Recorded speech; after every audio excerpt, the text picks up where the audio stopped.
frankly, I'm so glad that I sat on this pedal for a little bit because it can do way more things than I realized. It kind of all started with this idea of like following octave generation, like replacing my Pog, essentially, octave up, and then finding, okay, well, what about an octave down? Okay, what about a dual octave? Okay, well, can it do the whammy thing? And then it just kind of led down this path of progression that as time went more and more, it led to 41 presets. Now, that doesn't mean it's 41 individual unique presets. A lot of them are like, they stem off of each other and give a few variable options of them, but I can't believe I accidentally made 41. I mean, the Enzo X, first of all, it's a looker. It's a solid gold brick made by Meris. It's funny, you know, I made the video a little while ago where I was kind of explaining that it is not what people expected. People were kind of more expecting the sort of like modulation Mobius kind of thing. And then this is what they delivered to us.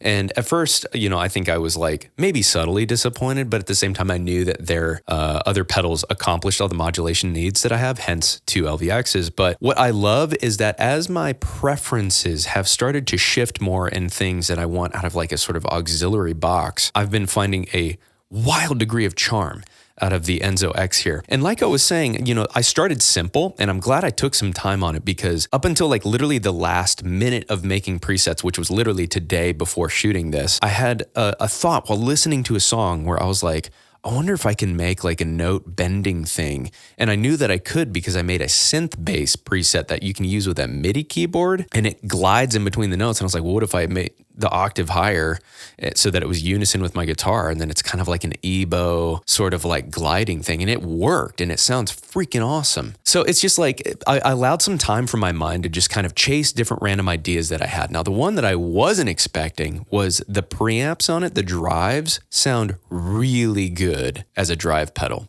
It's worth noting that I have this thing positioned in mono before all of my drives, like right after my compressor, kind of where I would have put my Pog octave generator. I originally toyed around with it in stereo. Works great. The only thing is like the main benefit you're getting from having it there is just some of the other stereo effects, like some modulation, some delay, some reverb. And frankly, I have all of that on my other Meris pedals. So I didn't need that to be in stereo. And I double checked and, you know, I was listening if any of the synths or anything were really in stereo. And as far as I could tell, they're not. So I can use all of my other effects on my pedal board to give me the stereo experience while relying on this and being earlier in my chain to give me the accuracy for note detection. Now, it's also worth noting that it seems like there's 2 different forms of the way that it generates synth aspects or synth qualities and octave generation and all that stuff. There's one that has like virtually no latency, and then there's one that has more latency, but is really accurate. The one that has like no latency has some glitchy artifacts if you strum like really complicated chords. But if you're just doing things that are like, you know, normal single note octave stuff, I mean, it does it perfectly. In reality, it is the better or best sounding octave generator that I've ever heard compared to the Pog. The Pog tracks with like really great accuracy, but it has a degree of latency and a sort of gooey, sort of plasticky texture to the tone, I feel like. And this doesn't. I was able to sculpt it to sound exactly how I wanted. Now, another thing that I did to make it feel great is I used some of that preamp drive to give it some extra character. And that's where I stumbled upon the fact that like the preamp drives in there sound good as drive pedals. So what you're going to see is I made a bunch of variable gain staging options if you were to use this as a drive, because I'm starting to, and it sounds really good. I utilized the latch hold function. I utilized expression pedal qualities where it's like from like a low clean gain and you can fade in the gain with expression pedal. It's super cool. So, I mean, we'll just showcase all these so I don't need to sit here and explain them like twice. But all that to say, the Enzo was something that I was like, this is really cool. And then I was like, this is really cool. And then that became like I don't know how I'm going to get rid of this on my board anymore. But man, yeah, here we go. The Enzo X, I mean, 10 out of 10 pedal. It just needed some time to stew, I think, to kind of find its modern footing for us. But as far as my pack and the things that I've made, there's a lot in there. And the way that I structured it out, you will see whenever you get it, is there are folders that kind of break it down into descriptors. I've got drop tune stuff, which is like it literally drop tunes your guitar. I have filter stuff that is like a low pass filter, which is really cool. Gain variance, octave generation, like really hard synth types, but not the way that you would think. Synth bass types that can work with your guitar and also with a MIDI keyboard, if you're familiar with the fact that this thing is a brains of a synth and you can plug your MIDI keyboard into it and literally play. I recorded a Synth Bass thing with it and it sounds awesome. And then a folder I called Under Synth, which is more like nestled underneath the guitar and kind of cooperates along with your normal guitar tone as well. Let's take a dive into these presets and see what they sound like. All right, so sorry for the wonky angles. I'm trying to fit as much information in, 2 cameras as possible. I'm just gonna run down the list with the way that I designed these, starting from the top at 99 and it cycles down to, we're gonna be here for a minute. I'm gonna try to move fast, but it goes down to like 62 or something like that. The first one, I called it Rhythm Beef. It's a weird one and it's sick. A lot of these have a latching function to them where, maybe it changes like mix amount or maybe it shifts an octave around or something like that. I'll showcase this one really fast to break it down. I'm using tone X's. You can kind of see them there on the top side above the Enzo X. This is our new tone factor V2 captures. I'm using the JMI on the left and the Blankenship Twinplex on the right. I'm using the Gain Stage Capture one, which is like kind of the cleaner one. They sound great. I'm using tone X's because at some point I'm probably going to bypass them and go direct and show you one of my favorite sounds with one of these presets that I've made, actually using the 424 preamp instead of the tone X in its place. So first and foremost, Rhythm Beef. It is crazy, dude. It's freaking crazy. As you can tell, I'm really excited. I have so much fun with this sound. But basically, there's a latching function. I'm going to turn that off for a sec. And the latching changes the mix from, it starts somewhere, I think I dropped it about 4 point something. But if you will notice down here, the bottom right knob, I saved it to actually change the minimum mix function. So you can actively change what you want that minimum to be for. Kind of allows more of the guitar to come through, but the higher you raise it allows the effect to actually kind of take over a little bit more. And then whenever you click the latch function, it really consumes your guitar and becomes mostly the sound that you hear. Let me actually show you clean tone first. And I'm just going to leave on my first gain stage for this.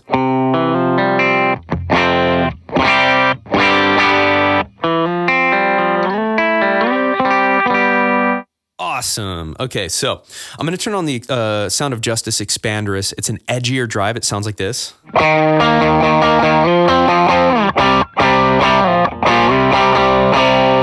And now here's Rhythm Beef at the lower mix, the way that it kind of comes saved.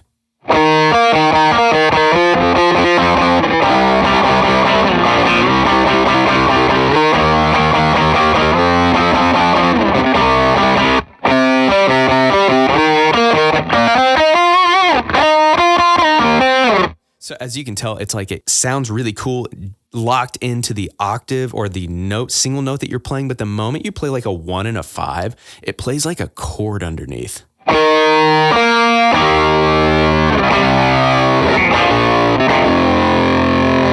Which is sick. And then when you increase the mix, it gets crazy. So here is the latch function. You just tap it, it latches. Here's the higher mix.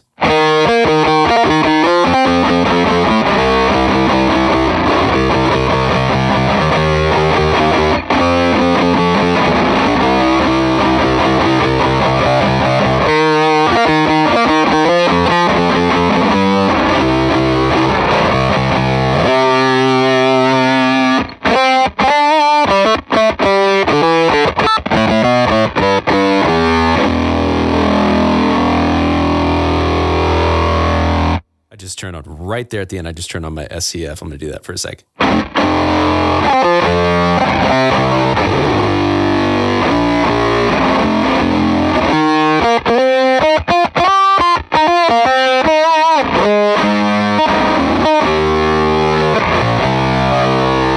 Oh, God. This one's called Bass because when I first heard it, I was like, oh boy, that's crazy. And I tried to dial it back, get it feeling a little bit more balanced and nice and everything. So it's cool. It's just a layer that can sit under your guitar. I don't think I did anything crazy with this one with the latching function. If anything, it's maybe mixed, but maybe not even that. Either way, it's just a cool little extra layer if you want some like fat sounding low end under your like big root hits.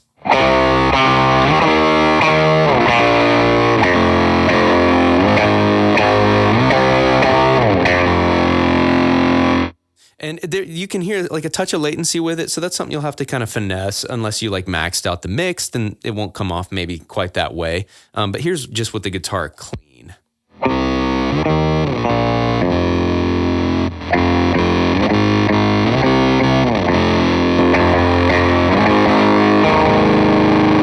So as you can tell, that one with like the 1 and 5, not musical, not great, a little farty. So it's more of just like a single note thing.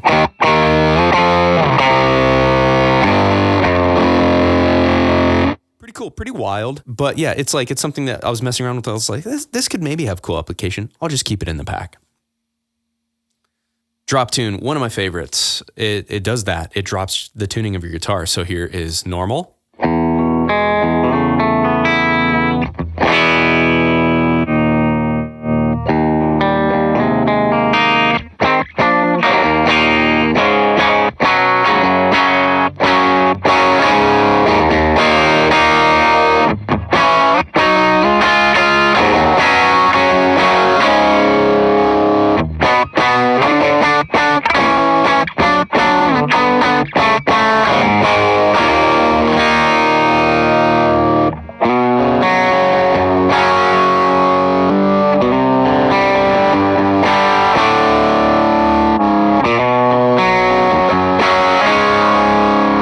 I just wanted to jump back and forth to show the lack of latency and the lack of the changing of your tone.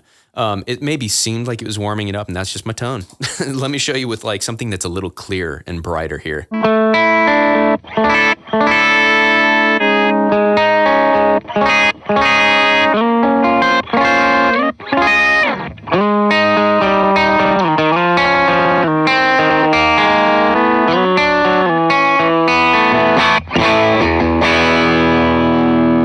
So the biggest thing is like you do hear some sort of subtle wiggly artifacts, and that's just something that is like I've come to be okay with. When you're playing live, it doesn't really come across as problematic depending on what you're playing. It's usually just more complex chord voicings.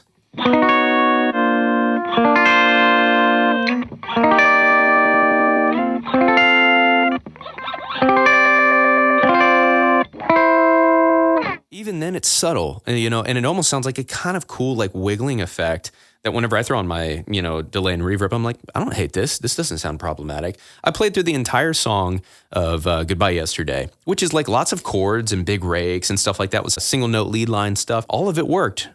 At no point in the song did it feel problematic. Granted, it's also more upbeat, so it's kind of masked a bit and just constantly playing. But I've really enjoyed it, and it has sounded great. On it, I saved the quick, functions in the bottom left of like, the pitch change, as well as the gain on the bottom right, where you can change kind of the level of your guitar. I did add a preamp onto it, which is slightly coloring it just a smidge, and then you can kind of like lower that and raise that from that bottom one if you want it to kind of kick a little harder, essentially. But let's hear just dropping the pitch a couple notches.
So what I did there is actually raised the pitch as well, which is cool. So you can also tune it up if you want to. As you heard, like whenever I started to drop to 2, it was still usable, but it starts getting a little wilder. For other down tuning pedals, they often get like really dark and really shift your tone, but keep their accuracy. I would say this one keeps the tone with a degree of top end shift, but does get a little bit more glitchy and artifacty. But you can still use it. Like, I feel like if you use chords and everything, it's still passable.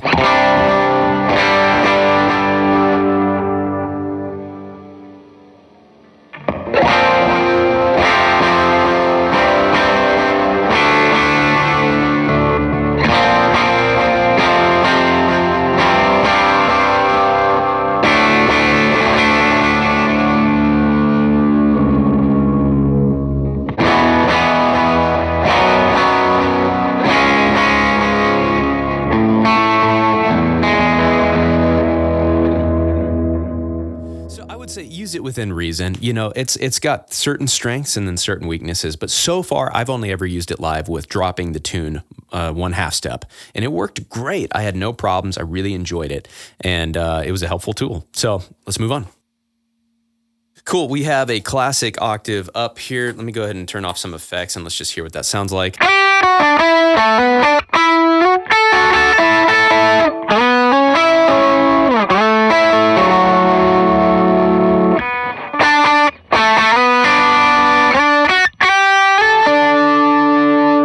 It feels really good because it's so immediate, and it does the octave thing really well. I feel like I dialed in the top end to be smooth enough, but cutting enough as well.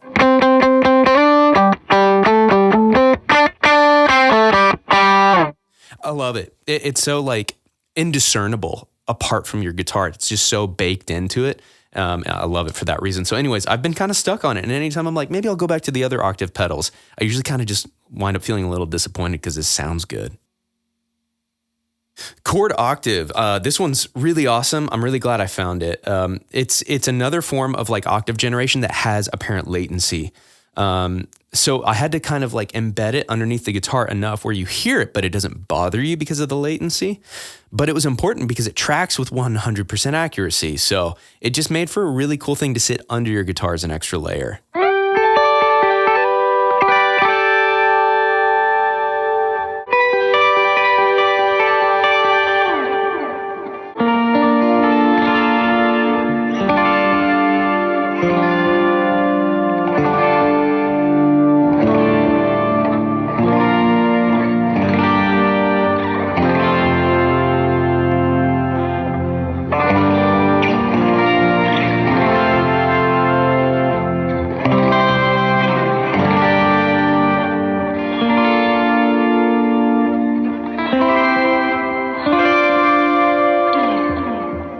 So yeah, it's like you hear the obvious delay, but it can do the full chord voicing. So it felt relevant to kind of keep in the pack.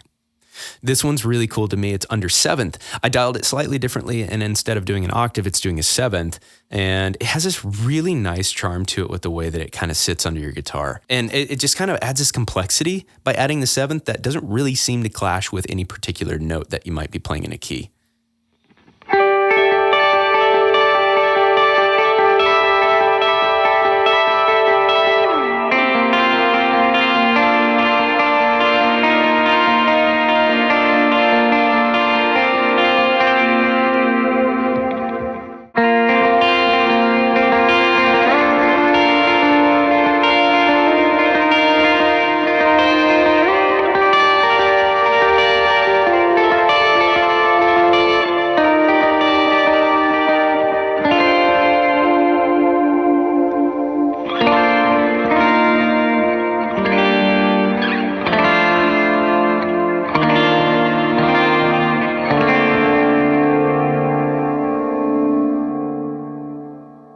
That 3 would maybe be the only weird chord that I played out of that entire mix, where it's like it kind of plays like a minor 3 instead of a major 3.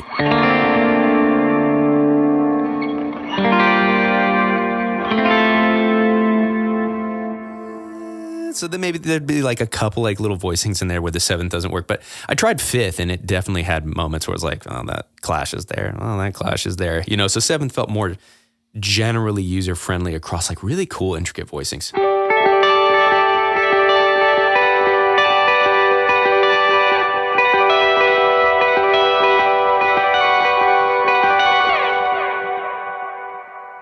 So this is Preamp 2. It's out of order. The one that's labeled just Preamp is, there's not really anything particularly special set up on it. It's just the brains of the preamp that I set up in the kind of the regular octave up and down, as well as like the detune effect and stuff like that. They all have that little preamp in there, and I realized I was like, man, this really sounds cool sitting under my drives. It adds this like subtle lift. That's what Preamp 1 is. And then Preamp 2 here is that with a little extra oomph that could be used as like a first gain stage replacement, essentially. So this is kind of like the lowest version of that. So that's why I called it Preamp 2. It's not quite the Preamp 1 that you could leave as like an always on lift. And it's not quite the gain 1, 2, and 3.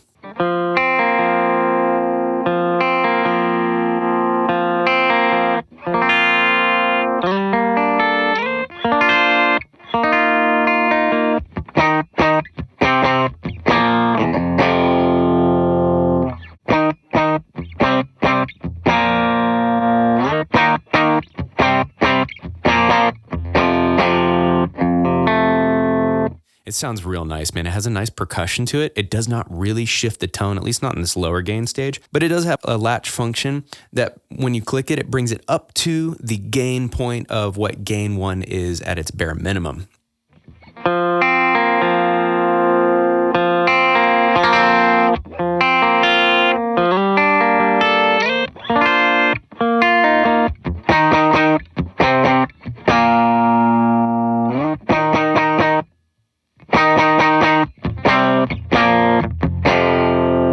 And it sounds wildly fantastic underneath my classic. So let me go back to its like lowest setting. So here is just classic by itself.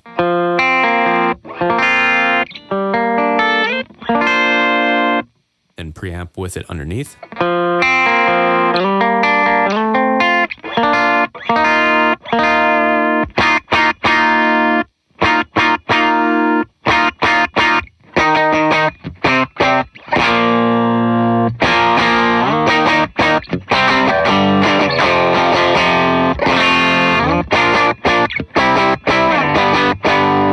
There is a texture to it that like I could chew on it. It's so perfect to me. And whenever I just bumped it up there, it felt so dang good to me.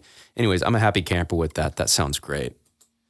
Now, filter, this is a fun one. Let's turn on my delay and my reverb. Let's get it on a subtle setting here. Here's it wide open, and I have my expression turned on for my Enzo, and it's set with just the filter wide open.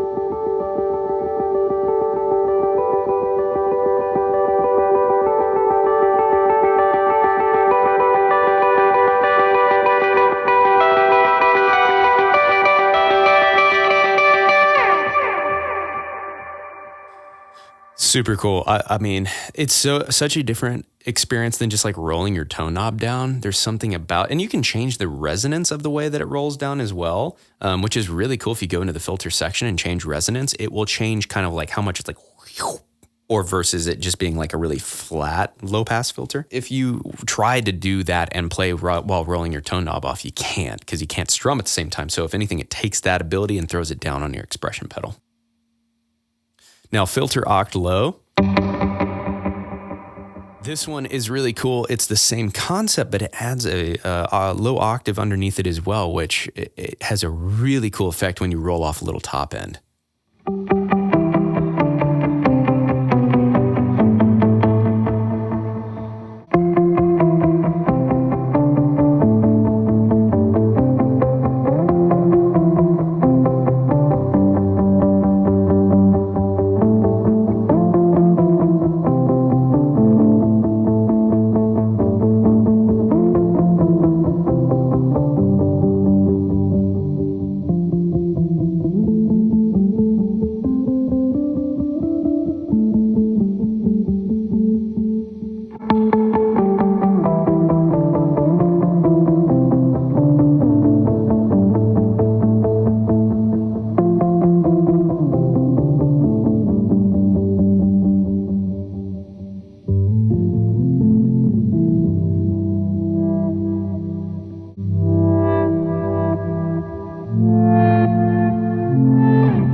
Octave Down is a classic.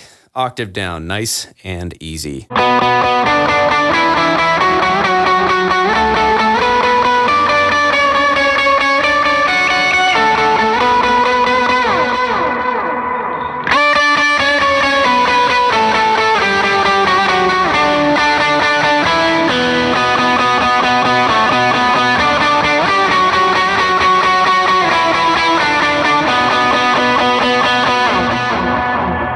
Octave Down, nice and easy. Sounds great. It's that whole low latency, no latency, and just beefy and cutting octave. It just sounds so great.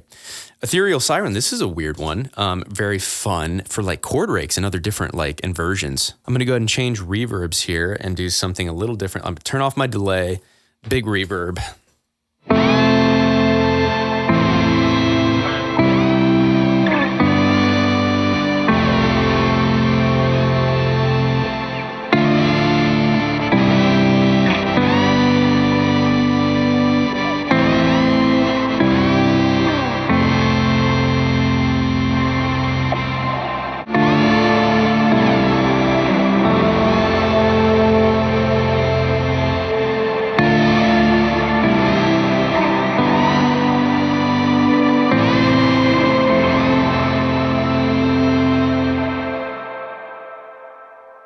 Now, remember when I was talking about going direct and turning off the tone X's? I'm going to do that here. Here's the 424 preamp direct with a little of my SCF chorus on with all this.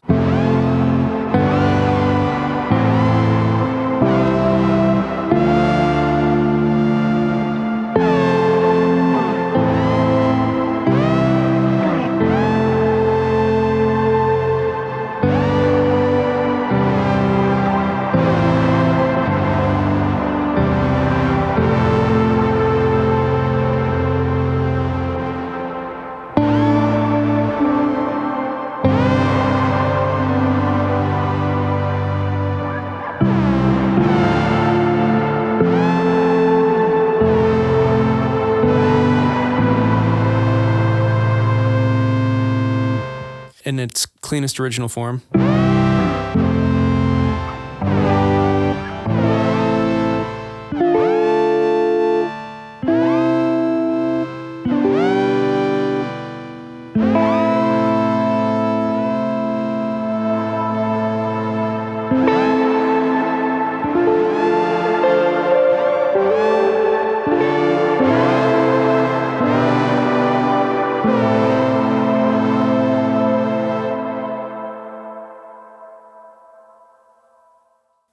High voice. I love this one even more.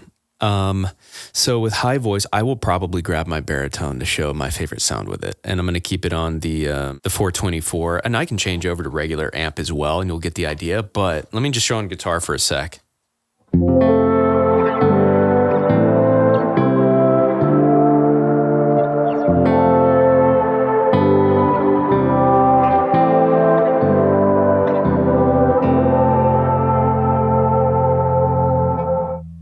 I'll show you dry. I'm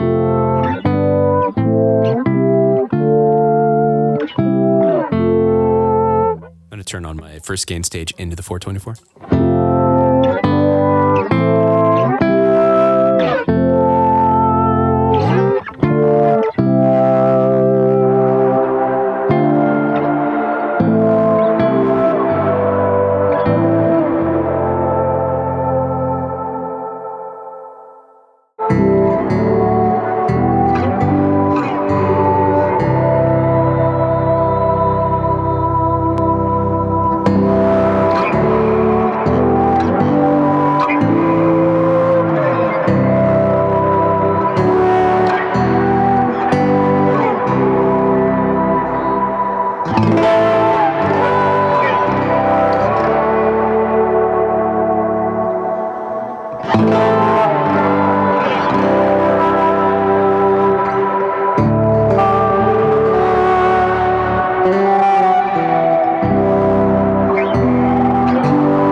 Now, I have a latch to increase the mix.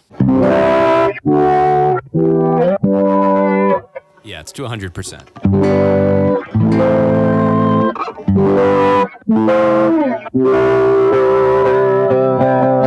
So that's where the thing that's kind of nice about including the main guitar in there is you get the low. 100% makes increases it gets rid of that low. Still charming though. Let's hear it.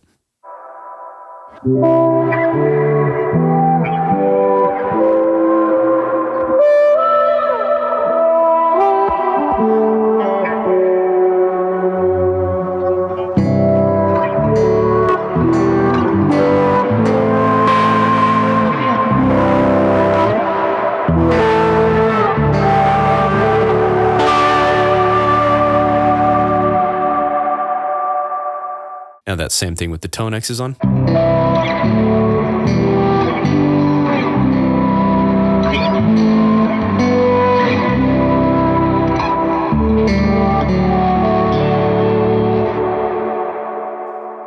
Obviously it's cool, but there is just something so charming about that DI version of that. And obviously with that kind of warm, sort of clippy thing that the 424 does, but anyways. All right, next is double octave, which is, it's another take on the whole octave thing, but it's just a double, high-low.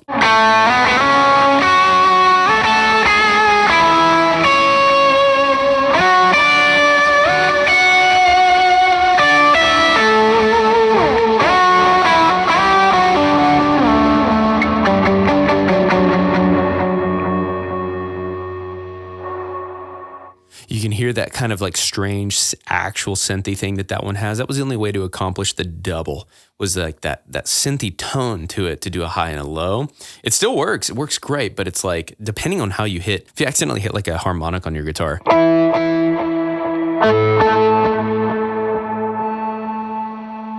can hear it kind of has a tendency to like keep that note going unless you like intentionally stop your guitar. But anyways, that's just double octave and the more synthy type ones. Digi Wham is cool. It's a whammy, which is set up to work with an expression pedal.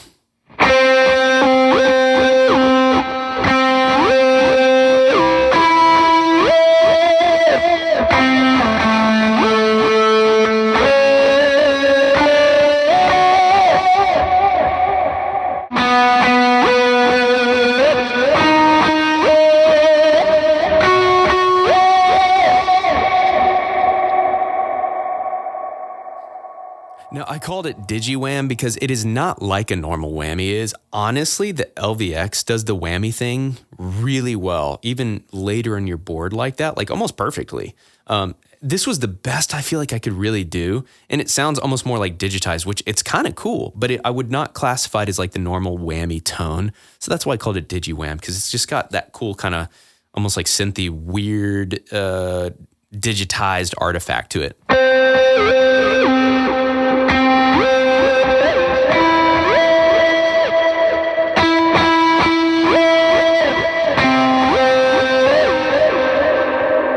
All right, now preamp. This was the simple preamp like I was referring to earlier that takes the brains of the sort of like lift that I gave to a lot of these effects, and it's just like that solo. Let me give an example. So here is the Expandress by itself, not with the preamp on.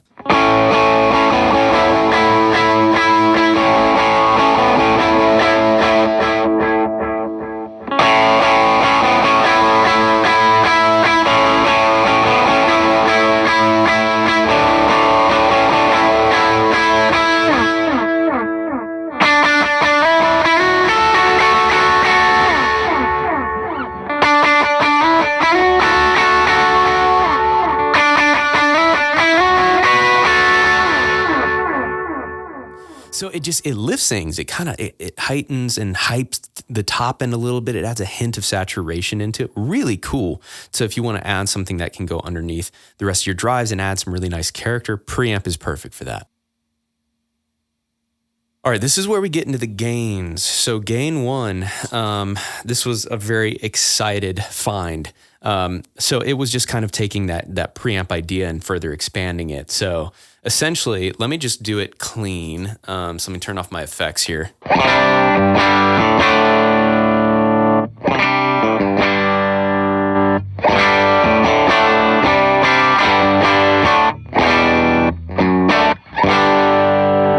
and then the latch function turns up the gain amount.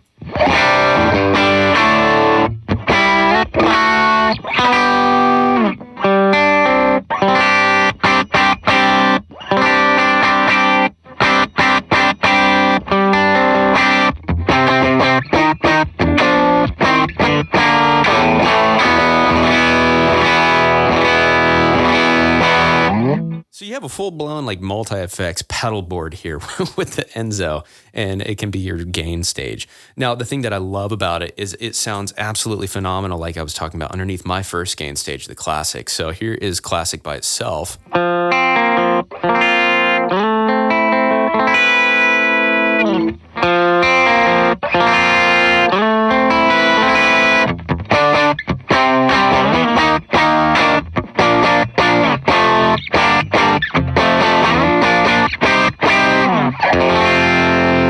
Does something to make the low end feel tight but really clear with nice body, and then the saturation it has just adds such a tasteful texture to my tone.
The texture is so good to me, dude. I just can't.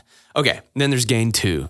It takes the latch that the gain 1 latch hold goes up to. That's the starting point for gain 2. And then the latch takes that even higher.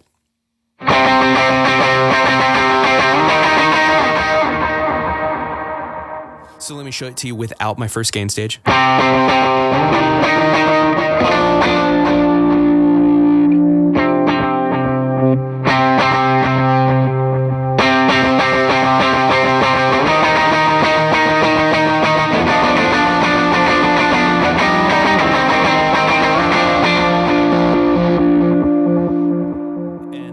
My first gain stage.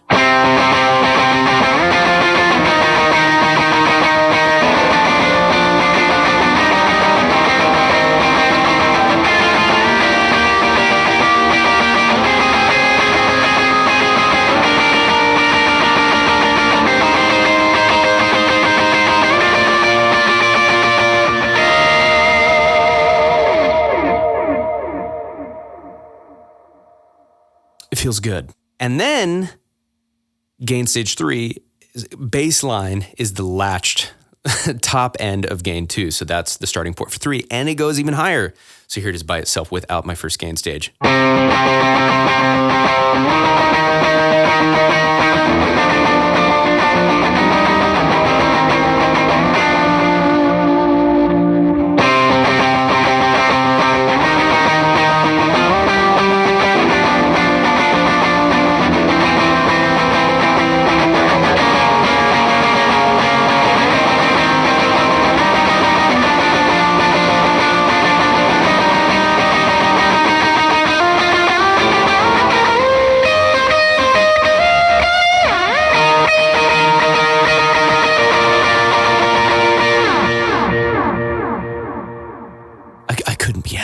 Warm drive is really cool. It takes a different style of the drive that comes off warmer overall. And I didn't do the full gain variable with it. It sounded okay when I pushed it higher. You can if you want to. The controls are there in the bottom left and right if you want to adjust them. But yeah, this felt good to me where it still has the latch function of like a minimum and a maximum, but this felt like enough to me for this particular drive to blend with other drives.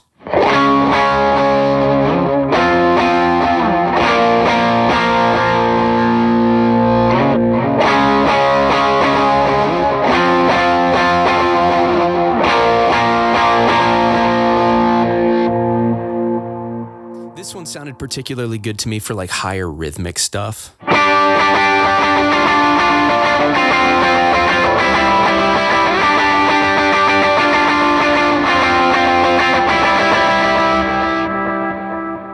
And then going off the latch and then stacking my first gain stage with it.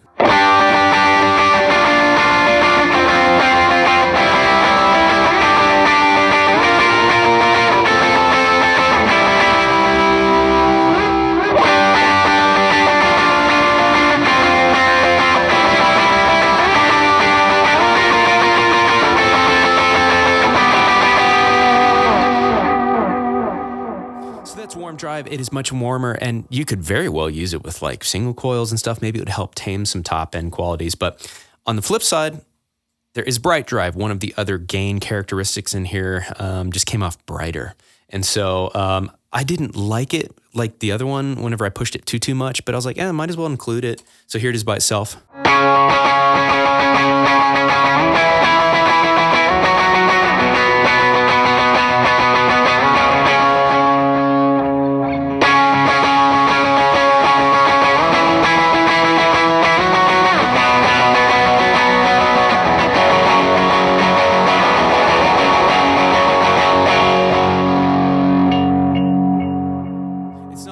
It definitely has a cool charm to it, but it was just not quite for me. And this is a slightly warmer guitar. So I was like, if it's not doing it quite for me on this warmer guitar, then it's just like, I don't know if I'll explore that too much, but it's a cool option to have because it does roll off low end and make it kind of snarly mid-range, which is cool.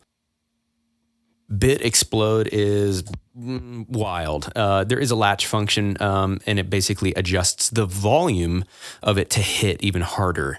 So the volume I found hits my amps in a cool way as a minimum. And then if you hit your amps even harder with more level, it kind of sizzles it more, at least with the way that my amps kind of explode more.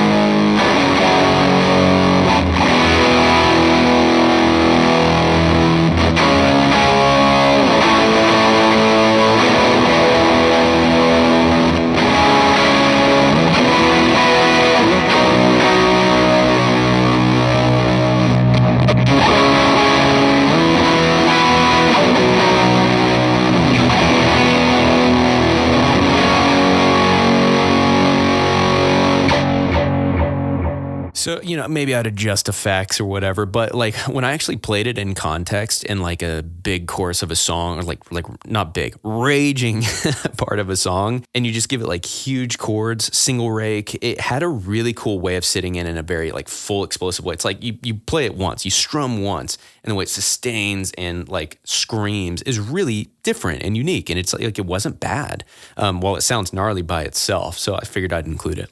All right, so we're starting to get into now the concept that I had was like, well, I like gain 1, 2, and 3 so much that I was like, what if I'm using those as a drive, but I still want to access my octave up, octave down, octave double. So what I did was I did an octave up, gain 1, 2, 3, octave down, gain 1, 2, 3. That does the same thing, the latching function to increase the amount of gain and all that. So.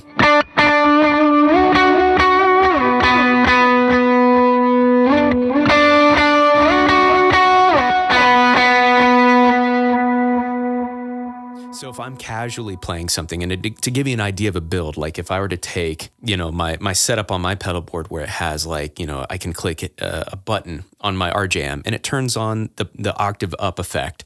And it's like, great, now I want to use it with the gain up. I can set it up where I can click and hold and it changes to the preset.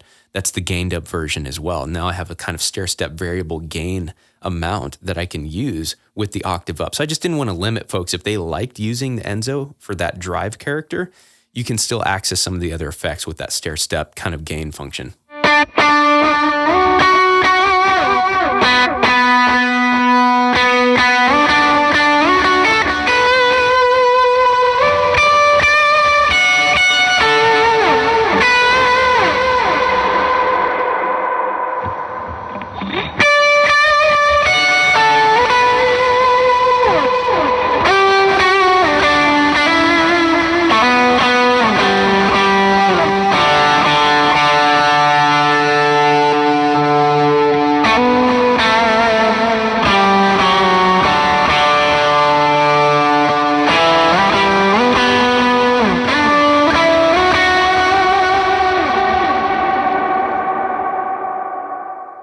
So that was me, obviously, just cycling from gain 1, 2, 3 of the octave up. Now, octave down, same thing. It's the octave down, gain 1, 2, 3, and I'll quickly showcase those. And first, let me start with it just clean by itself, and then I'll throw in my first gain stage like I did for the others.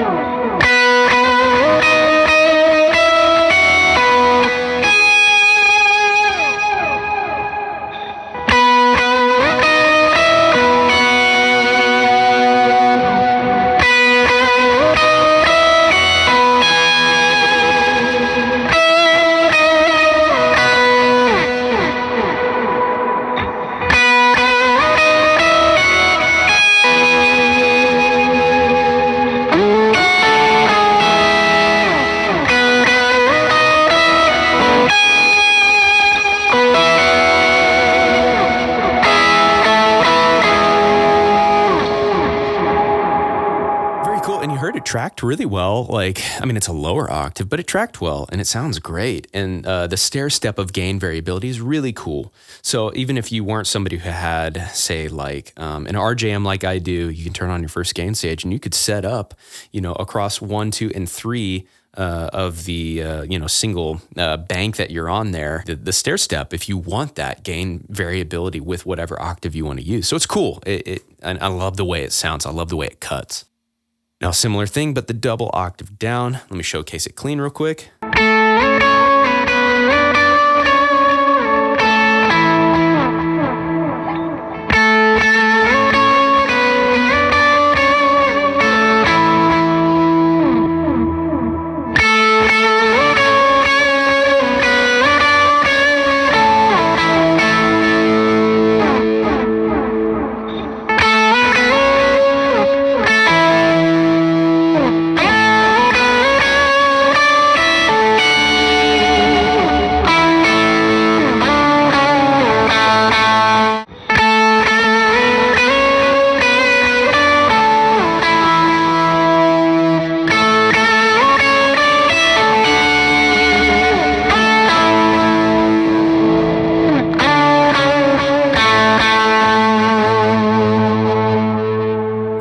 Now, similarly, we have the drop tune effect with the gains 1, 2, 3, because it was another thought where it's just like, well, somebody likes the drop tune or is using it for a song, but they like the gain options on here.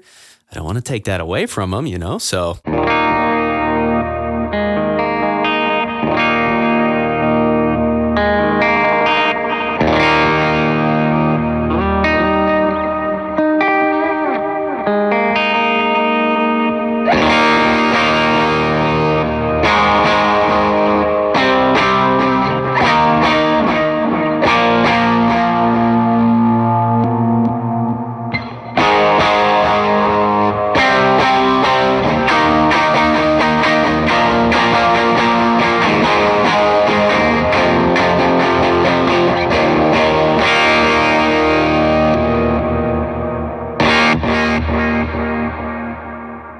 That's the only thing you'll obviously have to look out for is like if you're trying to change in between those more intense gains, as you heard there, it's like it takes a moment for it to kind of catch the preset change. And so it altered the octave for a second there. So what you could do is just pick like your favorite middle ground, set your key, and then just kind of adjust the degree of kind of gain variability that it has.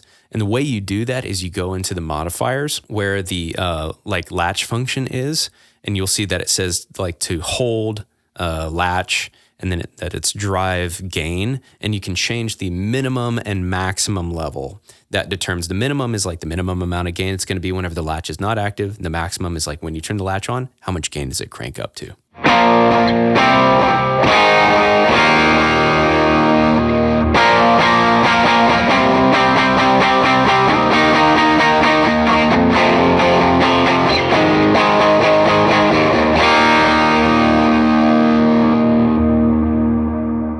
Gain expression is really cool because it was expression control of a full sweep of that style of gain that this thing has. Keep in mind is in order for this to be done correctly, I had to max out the gain when saving it, and then that whenever you engage your expression pedal, then you control the gain from what I deemed was like the best minimum amount up to 100%. And so since it's saved at 100%, until you activate the expression pedal, that's the only difference there. It's going to start out when you go to the preset at 100%. So it's a small price to pay. I mean, if you set it up and you know how you want to use it, especially if you're just recording or whatever, very easy. You don't have to worry about a live swap over to something and it's like maximum gain. So just bear that in mind. Once your expression pedal is set up, here is, I'll roll it to minimum first.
So that was just me like sweeping up and down on the expression pedal, but you can hear even at 100% full bore, that is a charming sounding drive, dude. And that's with no other drives on my board, literally nothing, just my wet effects, that Enzo X preset, and then sweeping my expression pedal. I love it. Dude, this one, okay. This one has a soft spot in my heart. So this one, the McClure's song that came out not that long ago, if you're familiar with Paul and Hannah McClure, it's called You Have My Heart, I believe it's called. And it has this really nice part.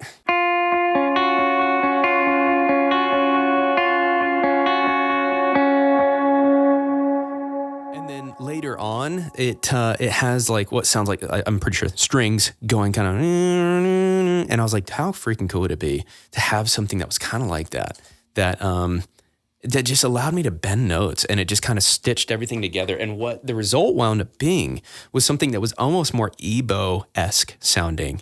And then I kind of shifted around a few things and made a second one that was edgy. So here's the first one called Ebow Violin.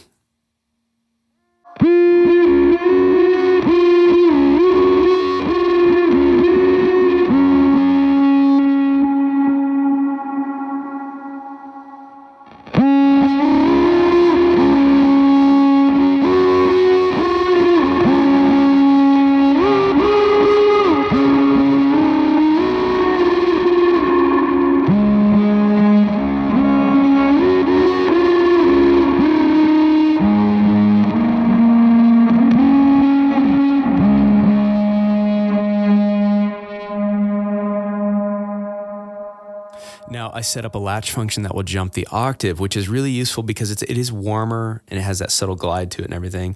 Making the octave jump helps it, not the whole thing, it's just it adds an extra octave jump in it, helps it to kind of lift a little bit without changing too much of the identity of the preset.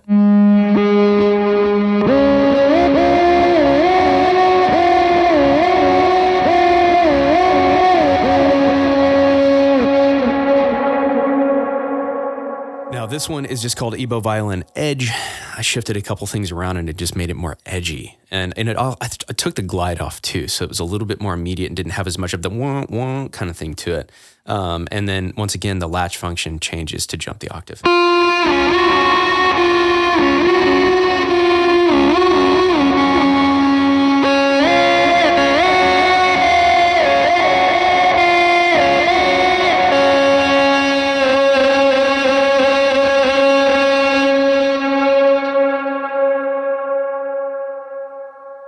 That's kind of one of the cool things to me about it is it's like it is synthy in its qualities, but it still reacts to your finite movements, like bending my tremolo here, or even bending my finger on the note a little bit.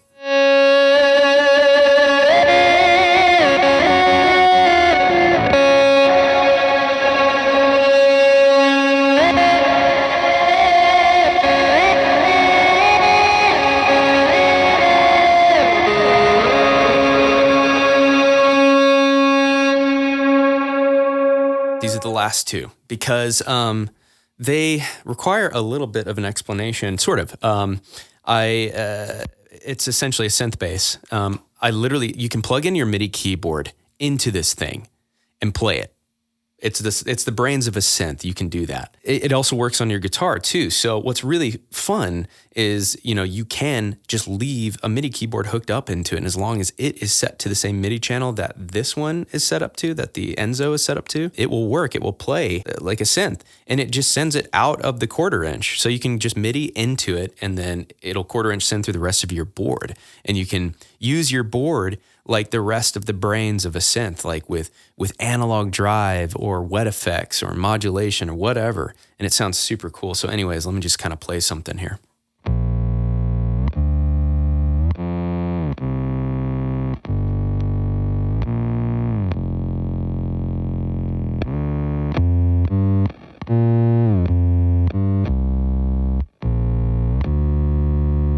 Now, I like throwing on the overdriver and warming it up a little bit because it has a really nice, like, big low end. And if I warm it up, it just kind of like controls the top end sizzle.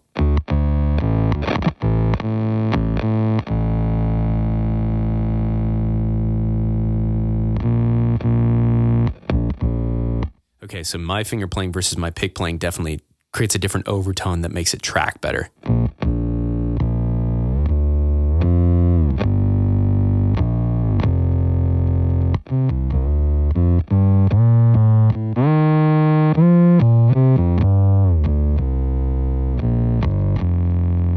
I'm going to throw on my SCF widening effect. I'm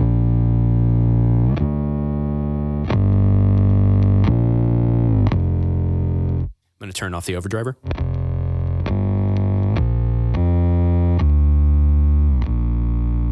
It's so cool, dude. I love it. Now, let me go to the other one. So this one's more aggressive. It has a bit crush drive on it. And so it's definitely like, it's just got more edge to it. I wanted something that was a little more unbridled. It was hard to actually sculpt the top end from the Enzo X. So I relied more on my drive pedals or things in post to kind of sculpt some of the sizzle off the top end, but not having the bit crush just made it not feel as lively. So I wanted to include it as an option. Here it is by itself with no other effects on.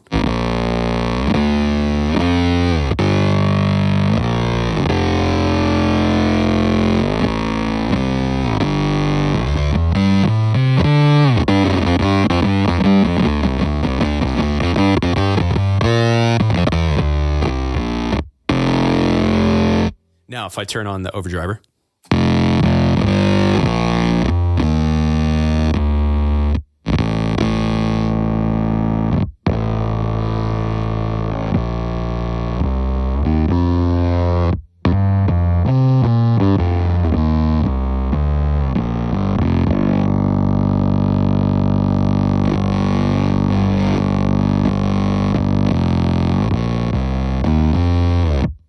Put on the SCF for a sec.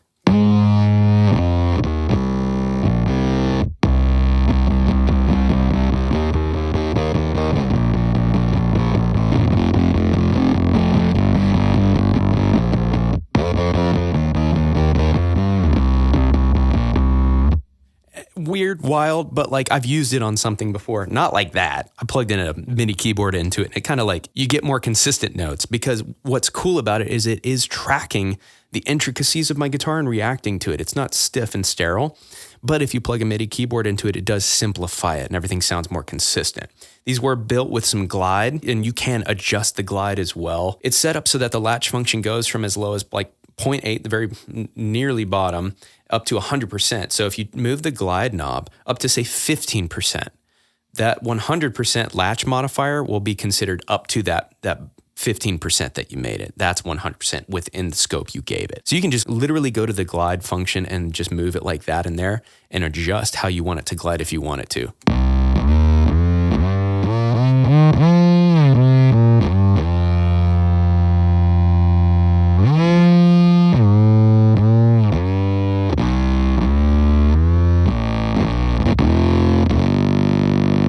So anyways, you get the idea.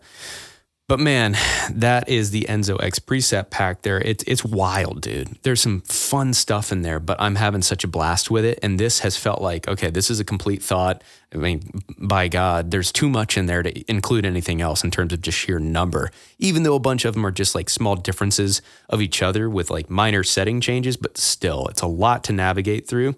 And if anything, it's everything that I could immediately think of. And I'm like, let me spend some time and actually just play some music on these, man, because they're feeling really inspiring. So anyways, there is my first Enzo X Batch 1 preset pack. Go to Tone Factor to find them.